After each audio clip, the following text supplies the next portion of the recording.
सुनो रासायनिक सूत्र यानी केमिकल इक्वेशन।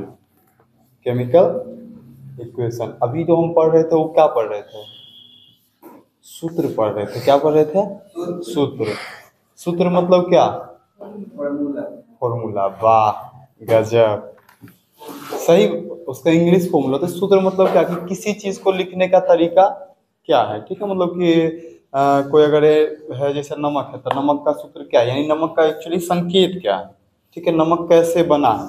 सूत्र मतलब होता है जनरली कि मतलब किससे मिलके बना हुआ है। ठीक है, ये होता है सूत्र तुम्हारा। ठीक है, तो Na जैसे नमक का NaCl यानी Na और Cl से मिलकर बना है, जिसमें Na का एक परमाणु है और Cl का एक परमाणु है। NaCl जब कुछ नहीं लगा हुआ है तो एक लगा हुआ है, तो Na का एक परमाणु है और Cl का एक परमाणु है। ठीक है, ये था तुम्हारा क्या सूत्र था। ये क्या था? सूत्र की मतलब एक यौगिक या फिर एक अणु का क्या मतलब वो संकेत होता है इसी को, या फिर कैसे बनता है, किस किस से मिलकर बना और कितना मात्रा है, ये पता लगवा देता है सूत्र। अब आते हैं रासायनिक समीकरण पे। इस सेम चीज क्लास 10th में भी है। ठीक है, इस सेम चीज कहाँ है? क्लास 10th में। ये पूरा चैप्टर है रासायनिक समीकरण व अभिक्रिया। और तुम एक छोटा सा टॉपिक टच किया गया है कि रासायनिक समीकरण होता क्या है। ठीक है, छोटा सा टॉपिक है और क्लास 10th में पूरा चैप्टर ही है। इसको अगर अभी ढंग से समझा जाए तो समझो कि एगो सूत्र अगर समझ गए ढंग से तो उसके बाद थोड़ा बहुत तो क्लास 10th में कम एफर्ट मारना पड़ेगा, है कि नहीं। तो रासायनिक समीकरण, पहले समीकरण समझो क्या होता है। रासायनिक समीकरण, रासायनिक समीकरण मीन्स केमिकल इक्वेशन। क्या होता है केमिकल इक्वेशन? जब दो अलग अलग अणु मिल करके एक अलग अणु या फिर एक से ज्यादा अणु का निर्माण करे, या एक अणु एक से ज्यादा परमाणु या अणु का निर्माण करे, तो उसको जब लिखते हैं तो हम उसको क्या बोलते हैं? Chemical equation. इक्वेशन मतलब क्या? जोड़ घटाव गुना भाग में लिखना। इक्वेशन मतलब क्या? जोड़ घटाव गुना भाग में लिखना। तो जब किसी चीज को जोड़ घटाव गुना भाग के रूप में लिखा जाता है तो उसी को बोलते हैं केमिकल इक्वेशन। जैसे देखो अभी तक क्या बोल रहे थे, जैसे जल है। ठीक है, क्या है? जल। और जल का सीधा लिख देते थे H2O। तो ये क्या कहलाता था? तुम्हारा सूत्र। ठीक है, ये क्या कहलाता था? इस सूत्र। एक्चुअली में जल क्या है। लेकिन जब हम केमिकल इक्वेशन का बात करेंगे तो केमिकल इक्वेशन में क्या बात करेंगे कि कैसे बना है और किससे मिलकर बना है और क्या बना है। जैसे यहाँ पर हम बात करेंगे कि मतलब इसका तो H2 + O2 से मिलकर बना है क्या? H2O। तो ये हो जाएगा तुम्हारा केमिकल इक्वेशन। ये क्या हो जाएगा? केमिकल इक्वेशन बोलो या फिर समीकरण बोलो, रासायनिक समीकरण बोलो, बात सेम ही है। कोई दिक्कत नहीं ना? कोई दिक्कत? तो इस तरीके से जितना भी लिखा हुआ रहेगा उसको क्या बोलेंगे? Chemical equation. अब इसमें कुछ थोड़ा सा एक दो बात और है। देखो जो तुम्हारा अभिक्रिया, देखो अब इसमें दो चीज है। पहले वो तीर है, तीर के इस साइड कुछ है और तीर के इस साइड कुछ है ना। आए तो जो भी इस साइड रहता है उसका इस साइड वाले से मतलब क्या है कि इससे मिलकर के तुम्हारा चीज बना है। ठीक है, इससे मिलकर तुम्हारा चीज क्या हुआ है? जो भी आया वो तुम्हारा बना हुआ है इससे मिलकर के। तो इसको बोलते हैं हम अभिकारक। क्या बोलते हैं? अभिकारक। और जो मिला है, बोलते हैं ना कि सब्र का फल क्या होता है? मीठा। तो ये जो मिला है वो एक्चुअली में क्या है? फल। और इसको कौन सा फल बोलते हैं? मीठा फल नहीं बोलते हैं, इसको बोलते हैं प्रतिफल। इसको क्या बोलते हैं? प्रतिफल। ठीक है, इसको क्या बोलते हैं? प्रतिफल। तो जो तीर के पहले रहेगा उसको अभिकारक, उसको क्या बोलेंगे? अभिकारक। और तीर के बाद वाले को क्या बोलेंगे? प्रतिफल। अब अगर इसका परिभाषा तुमसे पूछे तो क्या बोलेगा? क्या बोलोगे परिभाषा में? परिभाषा में क्या बोलोगे? रासायनिक समीकरण में। ठीक है, रासायनिक समीकरण में है ना। रासायनिक समीकरण में भाग लेने वाले तत्व को क्या बोलेंगे? अभिकारक। ये भाग ले रहा है ना जी। ठीक है, बनने के लिए जो आया है, जो बनने में मिला है, तो मिला है तो मतलब क्या? भाग लिया या फिर काम किया। ठीक है, तो भाग लेने वाले को क्या बोलेंगे? अभिकारक। और प्रतिफल किसको बोलेंगे? तो रासायनिक समीकरण में अभिकारक से मिलकर जो मतलब ये क्या है? बना है। एक नया सब्सटेंस क्या हुआ है? बना है। तो एक नया सब्सटेंस बने उसको क्या बोलेंगे? प्रतिफल बोलेंगे। उसको क्या बोलेंगे? प्रतिफल। कोई दिक्कत नहीं ना? अभिकारक का प्रतिफल में कोई दिक्कत नहीं ना? तो यही था तुम्हारा अभिकारक और प्रतिफल। अब देखो ऐसा बात नहीं है कि तुम सिर्फ तुम्हारा अभिकारक के एड में रह सकते, मतलब ये अभिकारक के एक से ज्यादा हो, ठीक है, प्रतिफल भी एक से ज्यादा हो सकता है, और अभिकारक भी एक ही गो भी हो सकता है। जिससे मतलब समझो क्या हम बोल क्या रहे हैं। देखो जैसे यहाँ था H2 + O2, दो सब्सटेंस मिलकर के बनाया था एक सब्सटेंस, दो सब्सटेंस मिलकर कितना सब्सटेंस बनाया था, एक सब्सटेंस। अब एक सब्सटेंस टूट करके कितना सब्सटेंस बनाएगा, दो गो सब्सटेंस। जैसे CaCO3 ये टूटेगा CaO प्लस CO2 में। अब ये तीर के पहले वाला है तो इसको क्या कहेंगे हम लोग, अभिकारक। इसको क्या बोलेंगे, अभिकारक। और इसको क्या बोलेंगे, प्रतिफल। समझा। अब यहाँ देखो अभिकारक एक था, टूट करके प्रतिफल में दो गो बन गया। समझ रहे हो बात को, समझ में आया रासायनिक समीकरण, आ गया ना। ठीक, फिर से एक बार रिपीट कर देते हैं थोड़ा सा रफली।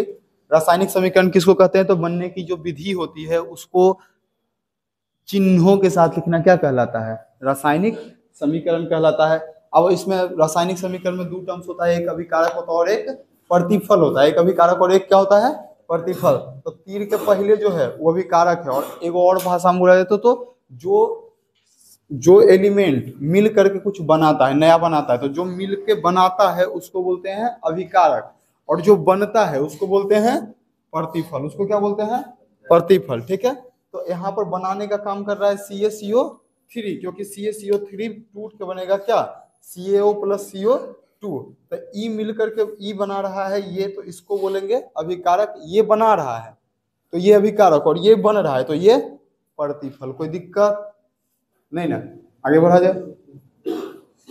चलो आगे है रासायनिक समीकरण से प्राप्त होने वाली सूचनाएं। रासायनिक समीकरण से क्या क्या प्राप्त होती है सूचना, सुनो।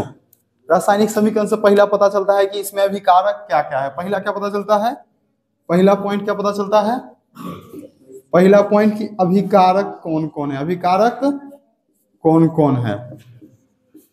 ठीक है, पहला बात क्या पता चलता है, अभिकारक कौन कौन है। उसके बाद दूसरा पता चलता है कि प्रतिफल क्या प्राप्त हुआ है, प्रतिफल क्या प्राप्त हुआ है। तीसरा पता चलता है अभिकारक की मात्रा। ठीक है,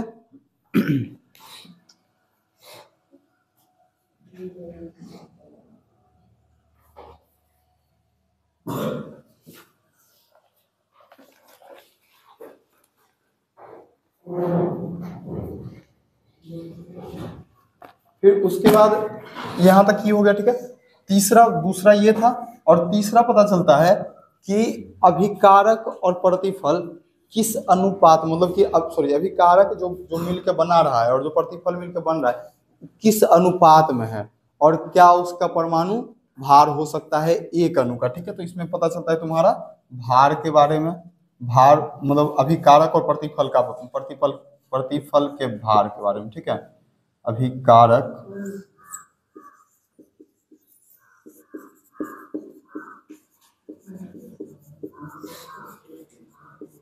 प्रतिफल का भार पता चलता है, प्रतिफल का भार पता। अब यहाँ तक बताओ, ये तीनों पॉइंट समझने में कोई दिक्कत है। अब इससे एक्स्ट्रा कुछ नहीं पता चलता है। इससे एक्स्ट्रा पता करने के लिए क्या करता है, हमको समीकरण को इम्प्रोवाइज करना पड़ता है। ठीक है, समीकरण को इम्प्रूव करना पड़ता है, उसके बाद हमको जाकर पता चलता है कि और क्या क्या इसमें है, और क्या क्या इसमें है। ठीक है, अभी बेसिकली तुमको क्या क्या पता चल रहा है, तो पहला अभिकारक पता चल रहा है कि अभिकारक कौन कौन है, दूसरा प्रतिफल पता चल रहा है कि प्रतिफल क्या है, और तीसरा देखा जाए तो अभिकारक और प्रतिफल किस अनुपात में है या किस भार पर है, कि कितना कितना उसका भार है एक अणु बनाने में, उसके बारे में पता चलता है। इसके अलावे इसमें और कुछ पता नहीं चलता। ठीक है, ये तीन चीज। अगर उनको और कुछ चाहिए तो समीकरण को करना पड़ेगा इम्प्रूव। अगर तुम समीकरण को करोगे इम्प्रूव, तब जाकर के तुमको और भी सूचनाएं मिलने शुरू होगी या फिर मिलेगी। ठीक है, जैसे समीकरण को कैसे इम्प्रूव करेंगे, तो तुमको पता है कि हाइड्रोजन क्या है, हाइड्रोजन क्या है। जैसे जो भी समीकरण लिख रहा है, ठीक है, जो भी समीकरण स्टार्टिंग में लिख रहा है उसको इम्प्रोवाइज करने की जरूरत है। हाइड्रोजन क्या है, H है, गैस है, ठोस है, द्रव है, क्या है, गैस। तो इसके बगल में हम लिख देंगे G। इसके बगल में क्या लिख देंगे, जी। तो इससे पता चलेगा क्या कि ये क्या है, गैस है। तो यही होता है इम्प्रूवमेंट। ये क्या है, लिक्विड है, तो इसके बगल में लिख देंगे एल। ठीक है, इसके बगल में क्या लिख देंगे, एल। तो ऐसे करके हम समीकरण को क्या करते हैं, इम्प्रूव करते हैं। समीकरण को क्या करते हैं, इम्प्रूव। और जब इम्प्रूव करते हैं तब जाकर के और भी सूचनाएं मिलती है, ऐसे सूचना मिलता नहीं है। जैसे अब कुछ कुछ होता है, अब छेप उपछेप के बारे में तुम 10th क्लास में पढ़ोगे। अब छेप मतलब होता है कि ऊपरी तली पे कुछ जम जाना। इससे मतलब कोई अभिक्रिया करवाए और अभिक्रिया के फलस्वरूप क्या हुआ, जो बना या तो वो नीचे बैठ गया नहीं तो ऊपर बैठ गया, तो उसको बोलते हैं हम लोग अपक्षेप। उसको क्या बोलते हैं, अपक्षेप। ठीक है, तो अपक्षेप का निर्माण होता है। तो अपक्षेप का निर्माण होता है, ये सब तुम क्लास 10 में पढ़ोगे। ठीक है, तो अपक्षेप के लिए ऊपर की ओर तीर या नीचे की ओर तीर, ऐसे कर करके हम मतलब जब समीकरण को इम्प्रूव करते हैं तब जाकर के हमको और सारी सूचनाएं पता चलती हैं। अब अगर देखो, ई था तुम्हारा क्या बोलते हैं, अभिकारक, ये था तुम्हारा प्रतिफल, और ये जो लिखने का तरीका है क्या कहलाएगा, समीकरण। यहाँ पर वो काम हो रहा है, क्या काम हो रहा है पता है, H2 + O2 मिल करके जल बना रहा है। ठीक, CaCO3 टूट करके CaO और CO2 बना रहा है। ठीक, तो काम हो रहा है कि नहीं, हो रहा है ना काम जी। इस काम को क्या नाम देंगे, इस काम को क्या बोलेंगे, इस काम को क्या बोलेंगे, रासायनिक समीकरण। तो जो इसका लिखने का तरीका है उसको ना बोलेंगे रासायनिक समीकरण। किसको बोलेंगे, तो जो संकेत के साथ लिखे हैं इसको बोले हैं रासायनिक समीकरण।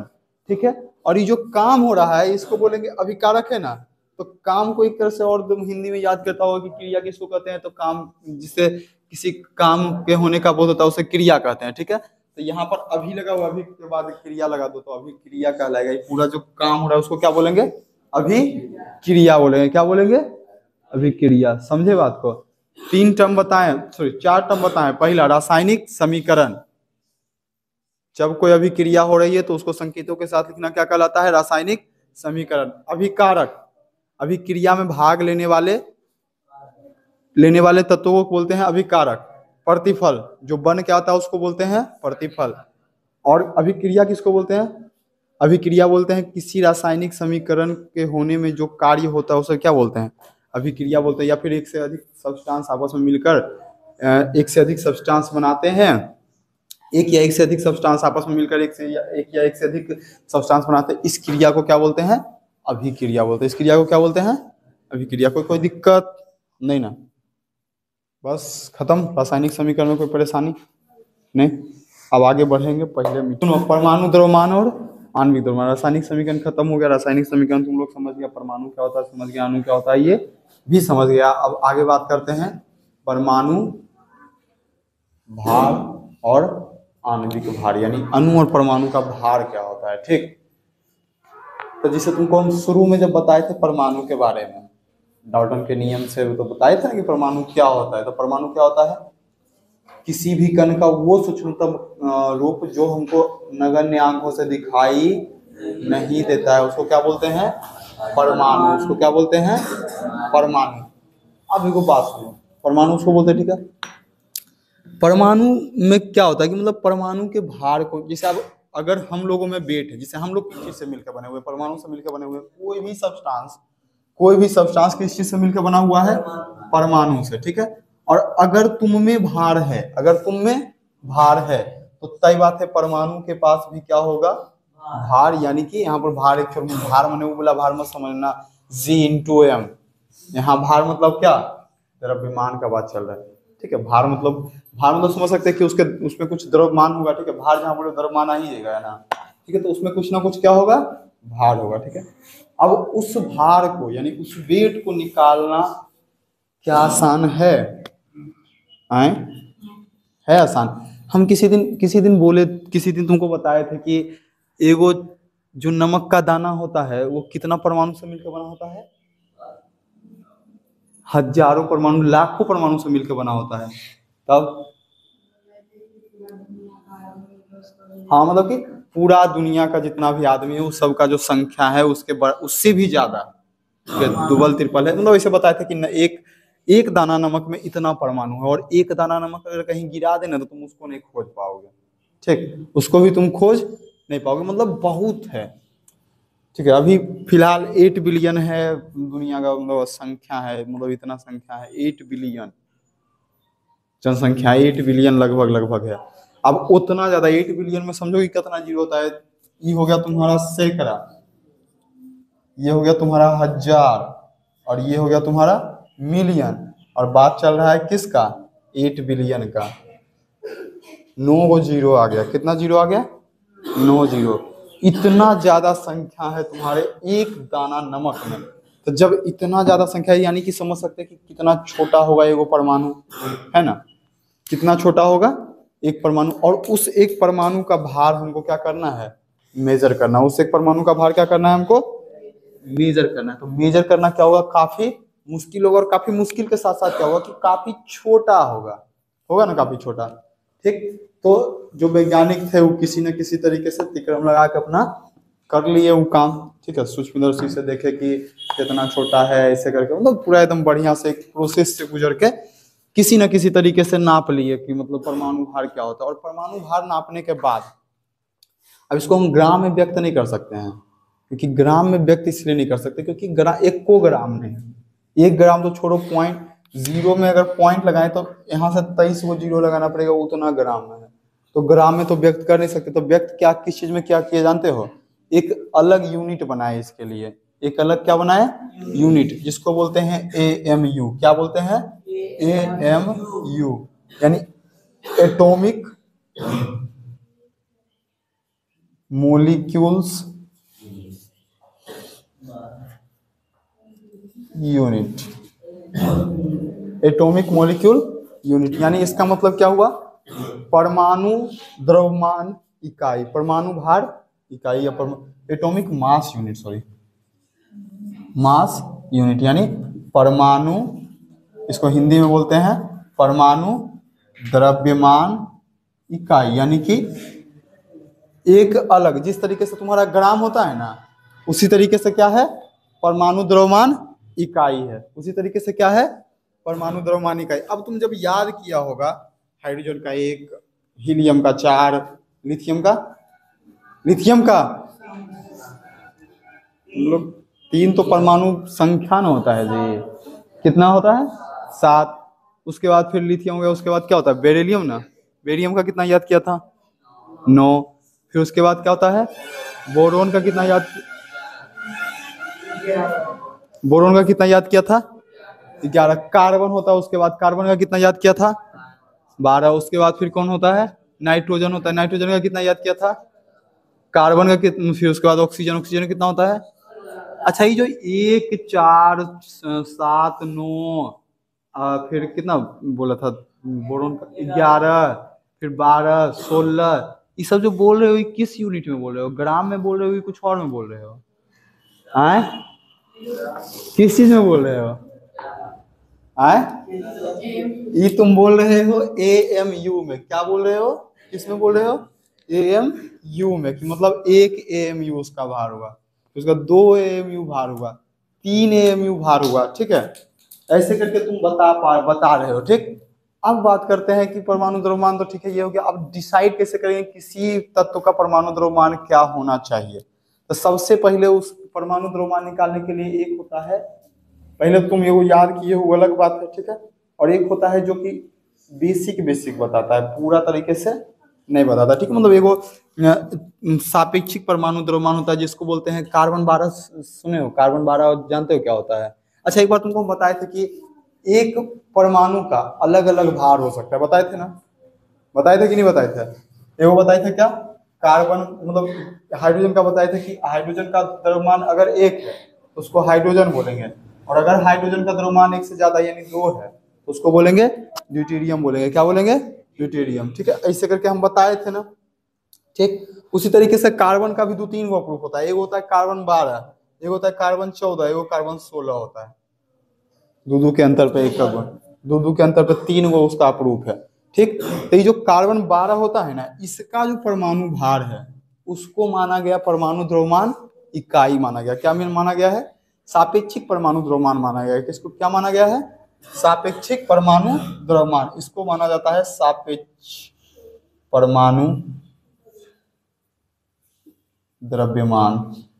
मतलब क्या है, क्या बात है? देखो, जब भी किसी का द्रव्यमान कैलकुलेट किया जाता है तो इससे कितना गुना अधिक है, यही होता है तुम्हारा सापेक्षिक परमाणु द्रव्यमान। यही तुम्हारा क्या कहलाता है, सापेक्षिक परमाणु द्रव्यमान। और एक एमयू का कितना होता है, तो एक एमयू देखो, एक एएमयू का जब तुम फॉर्मूला लिखोगे कि एक एएमयू कितना होता है, तो उसको हम लिखते हैं इसी के टर्म में। इसी के टर्म में कैसे लिखते हैं, तो 1/12 गुना 1/12 गुना कार्बन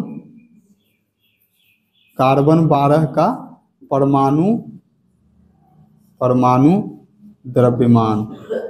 अच्छा, ये बोला कुछ बात घुस रहा है दिमाग में, एडजस्ट हो रहा है कहीं कहीं नहीं, तो फिर से सुनिए। देखिए, पहला हम बात क्या की कि परमाणु बहुत छोटा है, ठीक है, तो इसका भार कैलकुलेट करना बहुत मुश्किल था। फिर भी वैज्ञानिक अपना तिक्रम लगाए और तिक्रम लगा के क्या किए, एक परमाणु द्रव्यमान डिसाइड कर लिए। ठीक है, एक परमाणु द्रव्यमान क्या किए, डिसाइड कर लिया। और डिसाइड करके तुम्हारा क्या निकला कि परमाणु द्रव्यमान काफी कम होता है, इसके लिए एक यूनिट का निर्माण कर दिया। वो यूनिट क्या था, एएमयू, यानी एटॉमिक मास यूनिट, या फिर उसको बोल सकते हैं परमाणु द्रव्यमान इकाई। ठीक है, यहाँ तक कोई दिक्कत नहीं ना।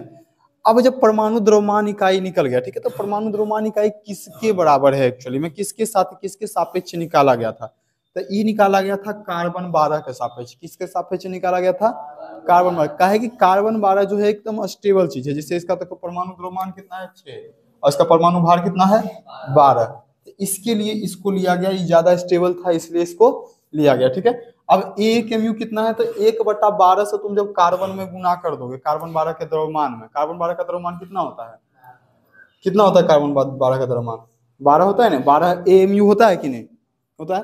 तो इससे जब इसको गुना कर देंगे तो वही तुम्हारा क्या निकल के आएगा, एक एमयू के बराबर। ठीक है, एक एएमयू के बराबर। और एक एएमयू को अगर तुम ग्राम के टर्म में लिखना चाहोगे, एक एएमयू को किसके टर्म में लिखना चाहोगे, ग्राम के टर्म में लिखना चाहोगे, तो ग्राम के टर्म में कितना आता है 1.66 इंटू 10⁻24 ग्राम, ये आता है एक एएमयू बराबर। समझा इसको, ये था तुम्हारा सापेक्षिक परमाणु द्रव्यमान। अब देखो सुनो एगो बात, अब एगो आया ग्राम परमाणु द्रव्यमान। क्या है, ग्राम परमाणु द्रव्यमान, यानी कि परमाणु द्रव्यमान को ग्राम में व्यक्त करना। उसके लिए तुमको जितना परमाणु लेना पड़ जाए, मतलब जो तुम एएमयू में लिख रहे हो, जैसे 16 एएमयू लिखा ऑक्सीजन का, ठीक है, इसको हमको लिखना है ग्राम में। इसको किस चीज में लिखना है, ग्राम में। तो कितना परमाणु यूज हुआ होगा यहाँ पर, कितना परमाणु यूज हो करके ग्राम में आएगा, इसी को बोलते हैं ग्राम परमाणु द्रव्यमान। तब अब देखो सुने, इसमें कुछ कुछ बातें जो थी, बातें थी याद करने वाली। जैसे अगर सापेक्षिक परमाणु द्रव्यमान क्या होता है, कार्बन 12 होता है, ये तुमको याद रहना चाहिए। ठीक है, एक एएमयू बराबर कितना होता है, तो 1.66 इंटू 10⁻24 होता है। ये तुमको क्या रहना चाहिए, याद रहना चाहिए। ठीक है, क्या रहना चाहिए, याद रहना चाहिए, आद रहना चाहिए। क्या रहना चाहिए, आद रहना चाहिए। अब सुनो, देखो इधर, अगर तुमको सुनो, अगर तुमको चाहिए कि ऑक्सीजन का कितना परमाणु मिल करके ग्राम में कन्वर्ट हो, मतलब जो 16 एएमयू तुम याद किए हो, ठीक है, ये किस चीज में रहना चाहिए, ग्राम में रहना चाहिए। ये तुमको करना है, तो इसके लिए तुमको क्या करना पड़ेगा, इसको सबसे पहले ग्राम में चेंज करना पड़ेगा।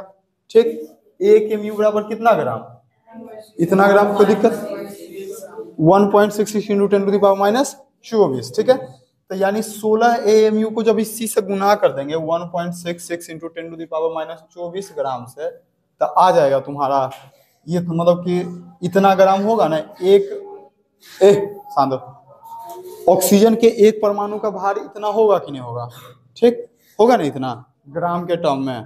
ठीक, अब तुमको पता है कि मतलब हमको इसको चेंज करना है किस चीज में, ग्राम में, 16 ग्राम में। ठीक है, 16 ग्राम के टर्म में लिखना है, तो इससे इसको क्या करेंगे, भागा दे देंगे, इससे इसको क्या करेंगे, भागा दे देंगे। ठीक, तो 16 इंटू 1.66 इंटू 10⁻24 ग्राम, तो 16 कट गया एक बारी में।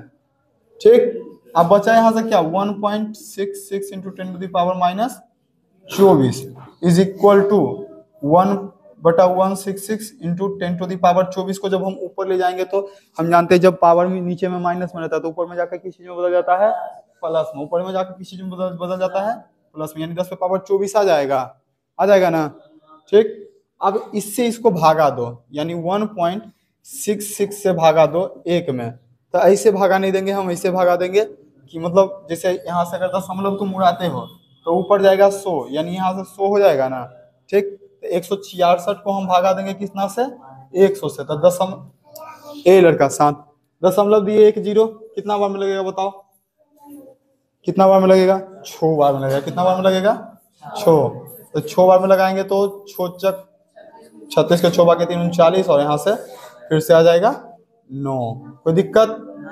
अब यहाँ से उतर के आएगा कितना, 4 कट्टम कुट्टी 0।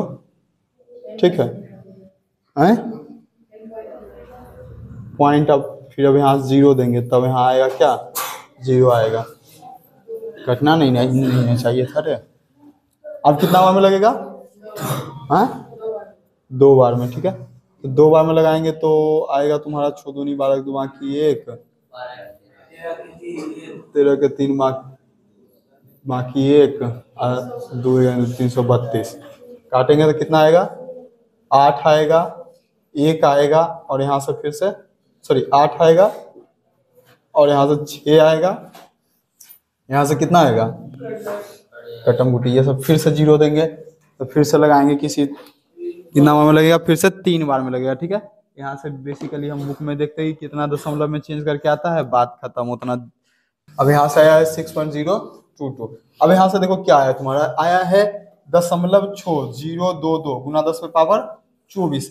एक बात जानते हो, एक होता है साइंटिफिक नंबर। साइंटिफिक नंबर में क्या होता है, बताए होंगे शायद तुम लोग को। साइंटिफिक नंबर में क्या होता है कि जो ये तुम्हारा 0.622 मतलब दशमलव रहना चाहिए किसी एक पूर्णांक के पहले। किसके पहले रहना चाहिए, ऐसे समझ लो प्राकृतिक संख्या के पहले। मतलब जो छो है जी, इसके पहले कुछ संख्या नहीं ना है, इसके पहले हमको कुछ संख्या चाहिए। ठीक है, तो दशमलव को हमको शिफ्ट करना पड़ेगा कहाँ, छो के बाद। और एक बात और याद रखना, जब भी दशमलव को हम इधर से इधर शिफ्ट करते हैं, किधर से किधर, इस साइड से इस साइड करते हैं, इधर से इधर करते हैं, तब जो तुम्हारा वहां पर 10 पे पावर रहता है ना, पावर 1 घट जाता है। पावर क्या होता है, 1 घट जाता है। यानी यहाँ पर तुम्हारा कितना, 10 पे पावर 24, तो यहाँ आ जाएगा 10 पे पावर 23। अब इससे क्या समझ में आता है, सुनो, इतना परमाणु यूज करना पड़ेगा। इससे समझ में आता है कि अगर तुमको जो 16 AMU था साथी, मतलब ऑक्सीजन का परमाणु भार, अगर तुमको लेना है किस चीज में, ग्राम में, किस चीज में लेना है, ग्राम में, तो तुमको लेना कितना परमाणु चाहिए ऑक्सीजन का, तो 6.022 इंटू 10⁻23 परमाणु जब तुम लोगे तब जाकर के क्या बनेगा तुम्हारा, 16 ग्राम ऑक्सीजन बनेगा। तब जाकर क्या बनेगा, 16 ग्राम ऑक्सीजन। ठीक है, ये बात समझ में आ गया, कैलकुलेशन समझ में आया, कोई दिक्कत यहाँ तक, कोई दिक्कत नहीं ना, समझ में आ रहा है ना। ठीक है, अब जब देखो, अब तुम किसी भी परमाणु के साथ ही रिपीट करोगे, किसी भी परमाणु के साथ ही रिपीट करोगे तो सेम सिचुएशन आएगा। पता है क्यों, देखो फिर से देखो, अगर हम रिपीट करेंगे हाइड्रोजन के साथ, हाइड्रोजन का परमाणु भार 1 MU, इसको बदलना है किस चीज में, ग्राम में। ठीक है, तो इसको हम इससे गुना करेंगे पहले 1.66 इंटू 10⁻24। ठीक है, इसको 1 ग्राम से भागा दे देंगे, इसको जब ग्राम में चेंज करने चलेंगे तो ग्राम में चेंज करेंगे कितना आएगा, तो 1 ग्राम से भागा देंगे 1.66 इंटू 10⁻24। गुना में 1 था तो 1 का कोई वैल्यू थोड़ा ना था जी। अब 1 से फिर देखो यहाँ पर से फिर 1 आया, यहाँ पर भी 16 कट के 1 हो गया था ना जी। वैसे जब भी किसी का परमाणु भार, मान लो ऊपर 12 नीचे 12, 12 करके फिर से 1 हो जाएगा, तो 1 बटा वही तुम्हारा 1 MU का जो ग्राम में परमाणु भार है वही बचेगा। ठीक है, तो हर एक चीज का देख रहे थे क्या, कि जब जिसका जो AMU में भार है, जो किस चीज में भार है, AMU में, उसी भार को अगर ग्राम में, जैसे अगर 16 AMU है तो 16 ग्राम लिखना होता था, तो हर बार परमाणु की संख्या क्या आ रही थी, बराबर आ रही थी। ठीक है, इसीलिए इसको बोल दिए, ये क्या है, मोल है। क्या है, मोल। कौन सा परमाणु भार, मतलब इस संख्या को क्या बोल दिए, मोल। अब मोल क्या है, सुनो, इसे अगर तुमको 1 दर्जन केला लेना है तो 1 दर्जन केला अगर तुम लोगे तो क्या समझते हो, कितना केला, 12। उसी तरीके से जब तुमको हम 1 मोल परमाणु देंगे ना, तो तुम समझोगे कि 6.022 इंटू 10⁻ 23 परमाणु तुमको दिए हैं। कितना परमाणु दिए हैं? 10⁻23 परमाणु। हाँ, समझ में आया? मूल समझ में आया क्या होता है? इसको आज यहीं तक रहने देते हैं, ठीक है? इसको पहले डाइजेस्ट करो। समझ में आ गया ना बढ़िया से? नहीं समझ में आया तो दोबारा देख लेना वीडियो में, ठीक है?